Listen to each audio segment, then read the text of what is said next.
하나님 말씀 구약성경 출애굽기 18장 1절로 4절의 말씀이 되겠습니다. 출애굽기 18장 1절로 4절의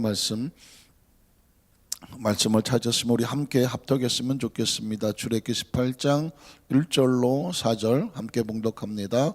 모세의 장인이며 미디안 제사장인 이드로가 하나님의 모세에게와 자기 백성 이스라엘에게 하신 일, 곧 야훼께서 이스라엘 애굽에서 인도해내신 모든 일을 들으니라. 모세의 장인 이드로가 모세가 돌려보냈던 그의 아내 십보라와 그의 두 아들을 데리고 왔으니 그 하나의 이름은 게르스롬이라. 이는 모세가 이르기를 내가 이방에서 나그네가 되었다 하며, 하나 이름은 엘리에셀이라. 이는 내 아버지의 하나님이 나를 도우사 바로의 칼에서 구원하셨다 함이더라. 아멘. 할렐루야. 오늘 좋은 날입니다. 기대하십니까? 기도하십니까? 오늘도 하나님께서 우리와 함께 하셨던 멋진 일을 이루실 줄로 믿습니다. 예전에 어떤 목사님이 책을 하나 썼는데 제목이 굿모닝 홀리 스피릿, 성령님 안녕하십니까? 한번 따라 하실까요? 성령님 안녕하십니까? 늘 성령과 교통하며 교제하는 사역을 늘 강조하시는 목사님인데 책 제목을 그렇게 적었습니다. 굿모닝 홀리 스피릿, 성령님 오늘도 안녕하십니까?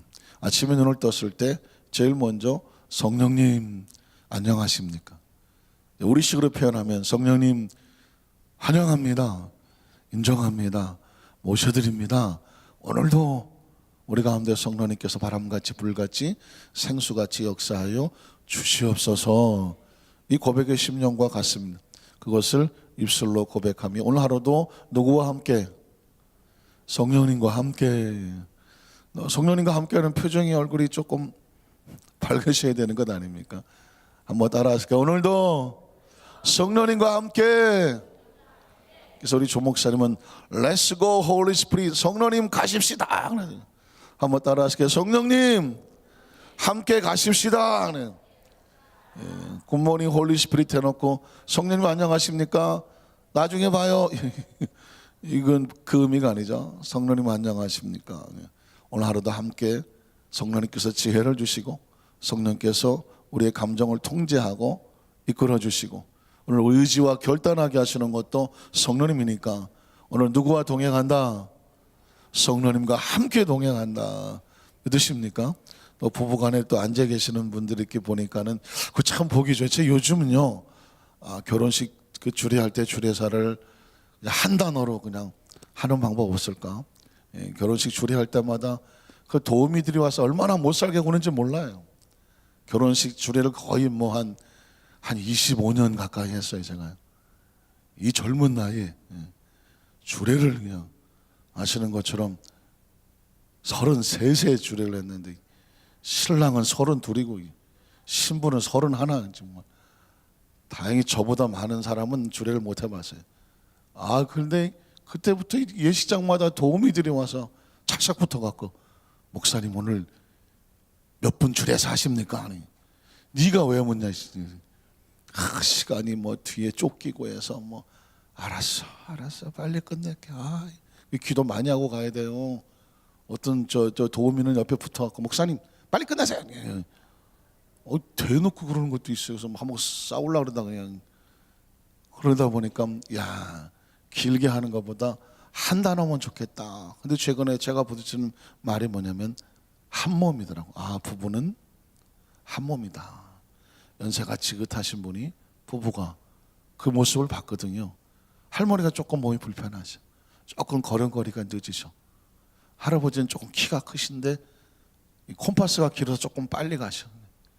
근데 할머니의 손을 붙잡고 걸음을 맞춰서 조금씩 같이 움직여주는 모습을 보니까 뭉클거리면서 제 마음에 저게 부부구나. 막 신혼부부의 뭐 그런 어떤 상큼함도 있지만 연세가 지긋하셔서 그냥 하나님의 나라에 갈 순간까지 앞서거니 뒤서거니 앞에서 같이 길을 걸어가 주는 게 그게 이렇게 보기가 좋고요. 저게 진짜 부부의 모습인가 보다. 그래도 혹시 그러다가 먼저 한 분이 천국을 가시더라도 또 늘 옆에 있는 것처럼 그분의 목같이 또 열심히 해나가시면서 이게 부부의 모습인 것 같아요. 항상 곁에 있든지 없든지 함께 가는 것. 그걸 동반자라고 말하잖아요. 반려자라고 말하잖아요. 파트너라고 말하잖아요. 성령님께서 우리의 동반자가 되시는 거예요. 성령님께서 우리의 반려자가 되시고 성령님께서 우리의 파트너가 계시는 거예요. 조영현 목사님이 항상 나의 목회는 성령님과 파트너, 공동 목회다라는 표현을 썼습니다. 오늘 이 자리에 나오시는 모든 분들에게 오늘 하루를 출발하면서 그런 성령님 안녕하십니까? 성령님 같이 가셔요. 오늘 하루는 성령님과 함께 사십니다. 비록 내가 지금 홀로 있는 것 같지만 누가 우리를 동반해 주신다? 성령님. 누가 같이 가주신다? 성령님. 내가 하는 모든 일을 누구와 함께 한다? 성령님. 그래서 우리는 성령님과 늘 동행하는 성령의 사람인 줄로 믿습니다. 한번 따라 하실까요? 엘리에셀의 신앙 고백. 오늘은 엘리에셀이라는 단어를 기억하시면서 엘리에셀은 신앙의 고백이다. 그리고 우리의 고백이 됐으면 좋겠습니다. 회한이라는 단어 혹시 쓰십니까? 회한. 한번 따라 하실까요? 회한. 회한이란 뭐냐면 세월이 지나서 너무 아쉬워하고 한탄하는 뒤늦은 후회를 말할 때, 야, 내 젊은 시절을 생각해 보니 그때 그렇게 하지 말았어야 되는데, 이 젊은 혈기에 참 여러 가지 후회되는 감정이 다가올 때 회한이었나. 또 어머님이 또 아버님이 돌아가시고 난 다음에 그때 좀 살아 생전에 좀 어떻게 해드렸어야 되는데 그렇게 하지 못했을 때 생기는 감정을 회한이라, 뒤늦은 후회 같은. 그래서 가끔 트로트나 노래 가사에 보면 때늦은 후회 뭐 이런 단어를 쓰기도 하죠. 그래서 제가 한번 찾아봤어요. 그럼 반대로 뒤늦게 생각하니까 너무 감사하다. 혹시 그런 단어는 없을까? 없어요. 회한은 있는데 뒤늦게 생각하니까 너무 감사하다. 그래서 제가 말을 하나 만들었어요. 그건 뭐냐면 만감. 한번 따라 하실까요? 만감. 만감. 늦을만 감사할 감자는. 늦었다는 의미도 있지만 꽉 찼다는 의미도 있어갖고 뒤늦게 아니면 뒤를 돌아다 보니 너무 감사하다. 만감이라는 단어는 또 다른 말도 있어요. 만감이 교차하다. 그거는 뭐냐면 여러 가지 생각이 막 뒤 엉켰다 이런 의미가 만감이 교차하다는 건데, 그 만감 말고 제가 그냥 만든 말이에요. 늦을만 아니면 꽉 찰만. 당신은 몰랐는데 꽉 차고 보니까 너무나도 감사하다. 한번 따라 하실까요? 꽉 차서 보니까 너무나 감사합니다. 신앙의 고백들은요 그런 거죠. 아직 꽉 차지 않았을 때는 이게 뭘까 하는 생각이 들지만 그것이 꽉 차서 돌아보니 너무 감사한. 그래서 우리 안산교회 성령 저를 포함해서, 아니 그 모든 크리스찬들은 만감이 교차하는 것이 아니라 그냥 만감이 꽉 차서 우리 속에서 그냥 감사가 차고차고 흘러 넘쳤으면 좋겠습니다. 성경 속에 보면 꽉 찬 감사를 하는 사람들의 고백을 듣게 됩니다. 창세기 22장 10절로 14절에 보니까 이렇게 기록합니다. 손을 내밀어 칼을 잡고 그 아들을 잡으려 하니 야훼 사자가 하늘에서부터 그를 불러 이르시되 아브라함아 아브라함아 하시는지라. 아브라함이 이르되 내가 여기 있나이다. 한번 따라 하실까요? 내가 여기 있나이다. 이때 아브라함 심정이 어땠을까요? 아들아 걱정하지 마라. 하나님이 자기 이름을 위해서 번제할 어린 양은 준비하실 거다. 보입니까? 보이지 않습니까? 안 보입니다. 정말 확신하나요? 확신하지 않나요? 그건 아브라함에게 직접 물어보는 수밖에 없어. 그 당시 심정이 어땠습니까? 아마 만감이 교차했을 것 같아요. 내가 지금 이 결단을 잘하고 있나? 과연 정말 하나님께서 그렇게 하신다는 확신이 있냐? 지금이라도 아들을 데리고 도망가야 되는 건 아니냐? 정말 만감이 교차하실 거예요. 그때 아들이 물어본단 말이죠. 아버지, 번제할 어린 양은 어디 있습니까? 그 모든 만감을 교차하는 걸 꺾고 그는 신앙의 고백을 하는 거죠. 감사의 고백을 붙잡는다고 볼 수가 있어요. 아들아 걱정하지 마라. 하나님이 아신다. 그러나 그렇게 얘기해 놓고 그 아들을 데리고 그 산꼭대기에 올라가는 아브라함의 심정은, 그 표정은, 그의 느낌은 어떨 것 같아요? 때로 여러분 하나님의 일을 선택하면서 정말 할 수 없는 가운데 그 일을 선택하고 사방의 손가락질이나 심지어 가까운 사람이 당신 제정신이야? 라고 하는 어떤 것들을 겪어가며 뒤로 하면서 그 하나님의 순종의 자리로 가야 할 때 내 의지를 꺾고 내 감정을 꺾고 내 경험을 꺾고 내 속에 오르는 여러 가지 모든 그냥 뒤섞여 있는 이런 것들을 꺾어내고 올라갈 때 어떤 생각이 들겠습니까? 어떤 생각? 그리고 마침내 생각 정도가 아니라 행동을 해서 아들을 묶어서 말씀대로 제단에 올려놓고 그 아들의 생명을 끊으려고 해야 하는 그 위치까지 가 있을 때 그 아브라함의 표정과 생각은 만감이 아니죠. 억만감이 아마 뒤엉켰을지도 모릅니다. 그거를 내려놓고 하나 하는 거죠. 하나. 하나님에 대한, 그래서 절대란 말을 쓰는 거죠. 절대는 하나밖에 없으니까 절대 순종하며 하는 거죠. 그러면서 하나님께서 아브라함아 아브라함아 했을 때 내가 여기 있습니다. 그때 심정은 이제 끝인가? 아니면 새로운 희망인가? 우리가 말씀을 들을 때 하나님 앞에 섰을 때 이런 감정 아닐까요? 이제 여기서 내 사명은 끝인가? 아니면 하나님의 또 다른 것이 지금 나에게 주어지는가? 우린 기대할 수밖에 없는 거죠. 기대할 수밖에. 하나님 내가 여기 있습니다. 모든 걸 준비하고 그분의 순종 앞에 내어놓고 이제 그분의 의지만 기다릴 수밖에 없습니다. 한번 따라 하실까요? 하나님 내가 여기 있습니다. 그리스도는 매일 그렇게 사는 거 아닐까요? 하나님 오늘도 하나님 앞에 나와 있습니다. 이제 누구 마음대로 하셔야 돼요? 하나님의 뜻대로 하시옵소서. 그 이삭이 결박이 돼서 모리아산의 꼭대기에 제물되는 것처럼 예수님도 제물처럼 갈보리산 꼭대기에 올라가서 하나님 내가 여기 있습니다. 하나님 내가 여기 있습니다. 아버지 뜻대로 하시옵소서. 그게 십자가거든요. 모리아산의 이삭, 아브라함의 고백, 그리고 갈보리 십자가의 예수 그리스도의 그 고백. 이제 저와 여러분은 매일매일 우리는 모리아산에서 살고 그리고 십자가에서 살고 우리도 그 고백을 하는 거죠. 주님 내가 여기 있습니다. 내 의지와 감정과 생각과 이런 것들을 내려놓고 주님이 하시기를 기다리는 거죠. 그리스도는요, 그리스도를 본받는 사람이니까 결국은 그분이 날 하셔야 돼요. 최근에 동영상 하나 막 돌아다녀요. 한번 보여드릴까 고민하는데 아직 혹시 보신 분 계신가요? 어떤 작년도 아니죠. 올해죠. 올해 11월 1일부터 21일 동안 서울에 오륜교회라고 있어요. 강동구 송파구에. 거기서 한국에 한 11,000개 이상, 이제는 그 정도가 됐어요.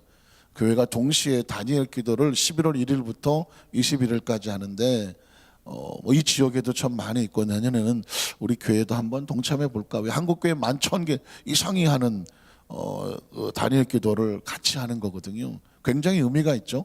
한국에 11,000개 이상의 교회가 동시에 시간을 그 한 방송을 그 예배를 받아서 같이 기도한다. 굉장히 중요한 의미가 있을 것 같아요. 그래서 내년쯤엔 우리도 한번 같이 해볼까라는 마음을 갖는데 그 중에 하나 그 복화술 연구소, 복화술 아십니까? 여러분 안녕하세요. 안 들리나? 여러분 안녕하세요. 안 들리나? 반응이 없어갖고 연습 더 해야 되겠구나. 이게 아무나 하는 게 아니구나. 그리고 인형을 놓고 이렇게 하시는데 진짜 세계적인 상을 받을 정도로 아주 뛰어난 복화술사인데 그분이 이제 인형을 가지고 이제 인형 설교를 하시는 거예요. 저도 보고 좀 깜짝 놀랐습니다. 한 19분, 한 20분 정도 되는 건데 혹시 보신 분 계신가요? 그거 이럴 줄 알았어요, 내가. 이럴 줄 알았어요. 다 보고 계셔서 굳이 제가 그런데 안 보신 분, 예. 보고 싶은 분. 두 손 드셔서 한번 하셔야 되겠다. 근데 그냥 깜짝 놀랐습니다. 저분이 재미있고 뭐 이런 정도가 아니라 마지막에 인형을 탁 내려놓고 인형을 움직인 건 이 손입니다 하는데, 뻔히 아는 얘기지만 그래도 뭉클거리지 않습니까? 인형은 아무것도 없었어. 움직인 건 자기 손이었어. 우리 인생의 삶을 움직이는 건, 그렇죠, 인형은 뭐 그래도 무슨 면천이라기도 하지, 사실 우리 몸은 흙이잖아요. 흙은 부서지면 아무것도 아니거든요. 흙이 형체를 갖게 한 것도 하나님이고, 그죠? 흙이 영을 주사 하나님께 교통하게 하는 것도 하나님이시고, 우리를 붙잡고 움직이는 것도 하나님의 손. 한번 따라 하실까요? 하나님의 손. 믿으십니까? 그러니까 인형은 누구한테 그 손이 움직이는 처분을 받을 수밖에 없어. 우리는 어떻게 보면 아주 조심스럽지만 하나님이 쓰시는 인형이죠. 자존심 상하십니까? 네. 하나님이 사용하시는 도구죠. 그래서 주님이 온전히 나를 써주시옵소서. 그 고백이 바로 이제 아브라함도 그렇고 맡겨 놓는 거예요, 하나님. 그래서 그 다음 절에 보면 뭐라고 기록되나요? 사자가 이르시되 그 아이에게 내 손을 대지 말라, 그에게 아무 일도 하지 말라. 네가 네 아들 내 독자까지도 내게 아끼지 아니하였으니 다 내려 놓았으니 내게 처분을 바라고 마지막 절대 순간에 순종까지 갔으니 내가 이제야 내가 하나님을 뭐 하는 줄 아노라? 경외란 뭐냐? 하나님 앞에 처분을 맡기고 그 앞에서 하나님의 은혜를 기다리는 거죠. 주님께서 원하는 이 자리에 있습니다. 주님, 내가 여기 있습니다. 그게 바로 하나님을 경외하는 것입니다. 하나님께서 원하는 곳에 있지 아니하며 딴 데로 돌아다니면서 내가 하나님을 경외합니다 라는 것은 경외의 의미에 맞지 아니하죠. 자, 그래서 그 다음 절에 보면 뭐라고 말합니까? 아브라함이 눈을 살펴본 즉 한 순양이 뒤에 있는데 뿔이 수풀에 걸려 있는지라. 그래서 아브라함이 가서 그 수양을 가져다가 아들을 대신하여 번제로 드렸더라. 그리고 아브라함이 그 땅 이름을 뭐라고 말하죠?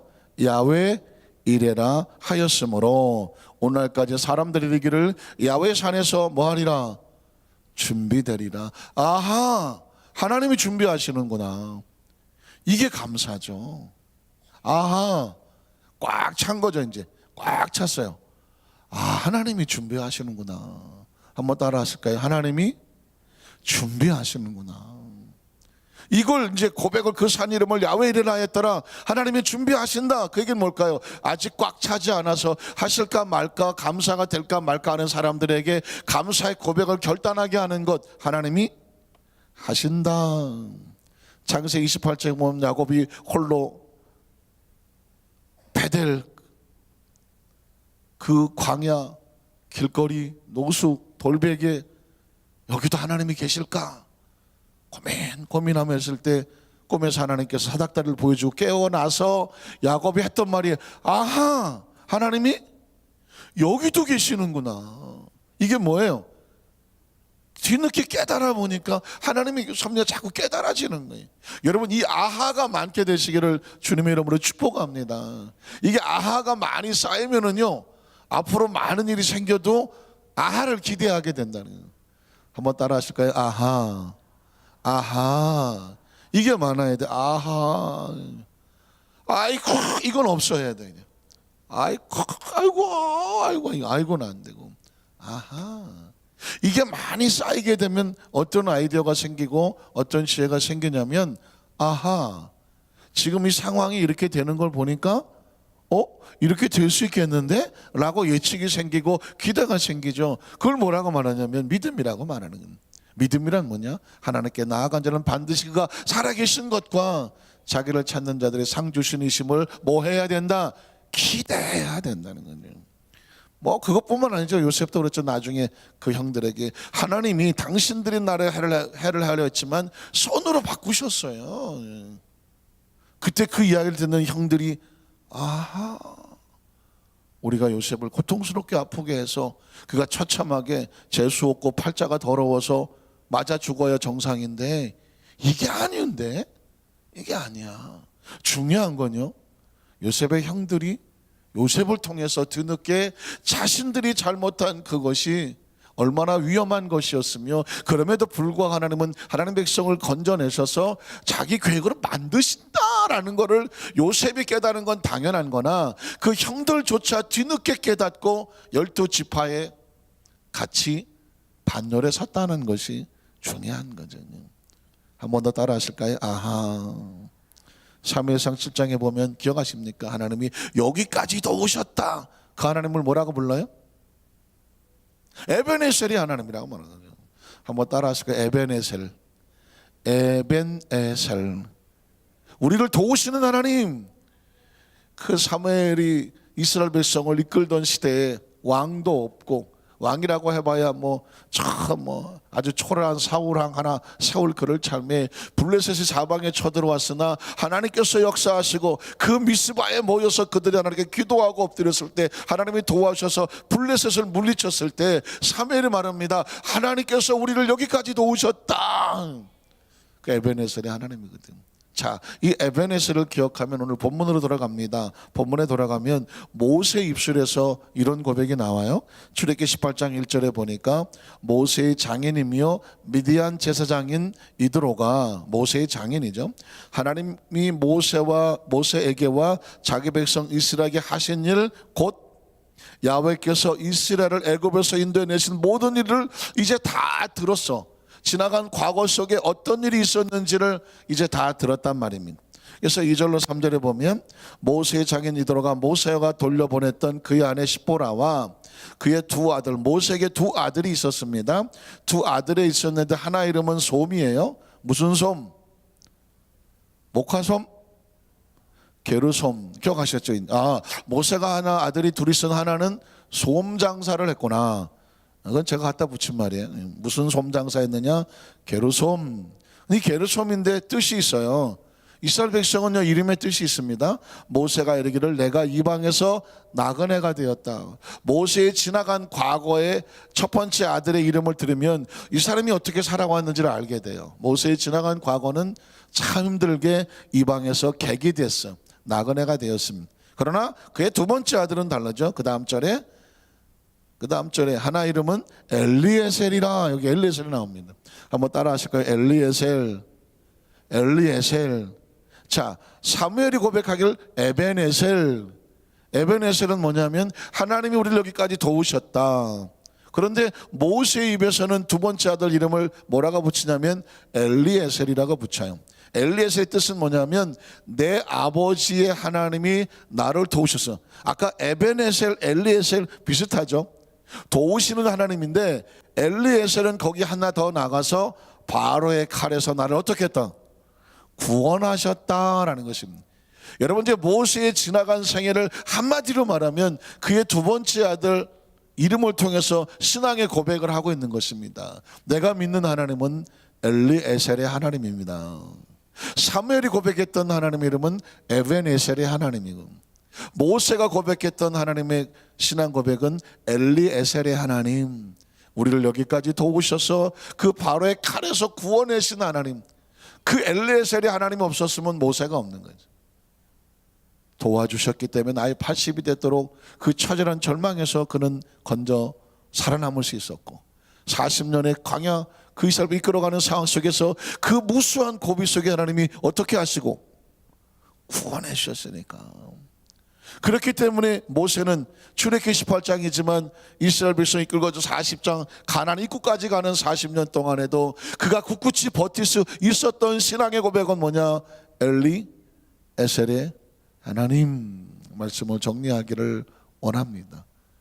믿음의 선배들을, 모세 같은 사람 120년을 살았잖아요. 나도 120년 살고 싶다. 좀 살다 보니까 어떤 생각이 들어요?